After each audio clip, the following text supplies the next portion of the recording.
Part 2. Kevin woke early, the same leaden feeling in his chest. His days had become a monotonous cycle. Work with Carol, barely a word exchanged, then home, bed, and the endless replay of memories. This went on for days, until, between putt-putt lessons, Carol stopped him. "Kevin," she began, her brow furrowed.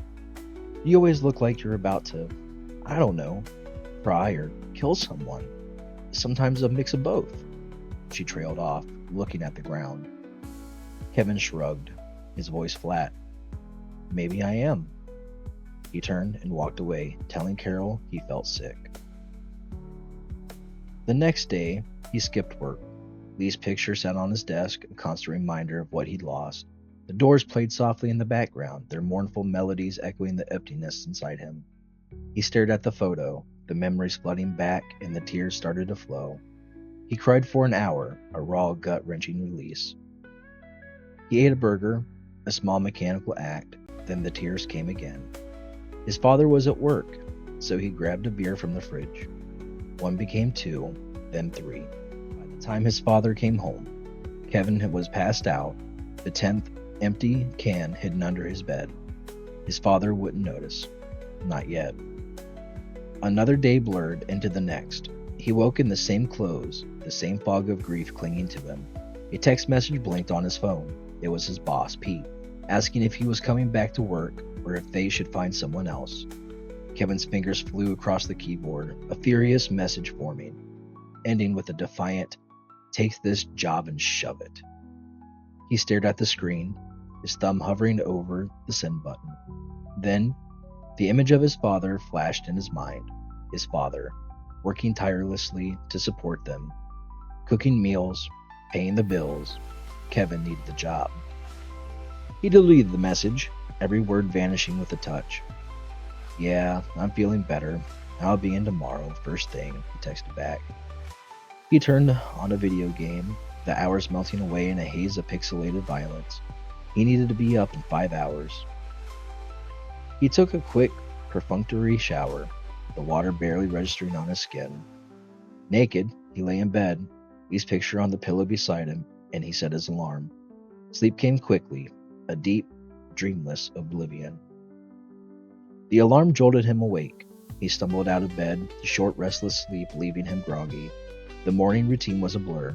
He was dressed and out the door in half an hour. The drive to work was a study in melancholy. The radio played nothing but static and white noise. Even the red building of Pete's Putt-Putt Palace seemed to have lost its vibrancy. The yellow lettering of the sign, dull and lifeless. He thought he was the first one there, but as he tried his key, he found the door unlocked. He cautiously walked in and discovered Carol already at work, the lights on. She jumped, startled by his sudden appearance. Kevin chuckled, a dry, humorless sound. Then, something snapped. He started to laugh, a deep, uncontrollable laugh that shook his body. Carol looked at him, her face a mask of confusion. He tried to explain, but the laughter just kept coming, bubbling up from somewhere deep inside him. He bent over, gasping for air. Then, Carol started to laugh too, mirroring his movements. Her laughter almost hysterical. Tears streamed down Kevin's face, his stomach aching from the force of it. Just then, Pete walked in, his brown briefcase clutched in his hand. He looked at Kevin, and Carol doubled over with laughter, a mixture of confusion and suspicion on his face. Kevin tried to compose himself, but the sight of Pete only made him laugh harder. Carol, covering her mouth, let out a series of snorts and giggles. Pete, unsure of what was so funny, simply sat down at his desk, watching them. He wished he could join in, but he was the boss after all. He watched and waited until the laughter finally subsided, leaving Kevin and Carol weak and breathless. Without a word, they went their separate ways to begin their work duties. Pete shook his head, muttering to himself, "Damn kids in their pot." The day passed quickly. Kevin surprisingly didn't think about Lee at all. He focused on his work, showing kids how to hold a putter, retrieving stray golf balls. He even started to enjoy it again. Carol would pass by occasionally, offering a small, tight smile, which Kevin would return with a quick, two-fingered salute. As closing time approached, Carol found Kevin putting the putters away. Pete had already left. Kevin sighed, finally feeling tired. He felt a hand on his shoulder. It was Carol. "Hey," she said, her cheeks flushing slightly. "I was thinking about grabbing a burger. Want to come along?" She turned away for a moment, then back, waiting for his answer. Well, Kevin stammered, his shyness returning. He wanted to say yes. She was nice, and after this morning, he sighed.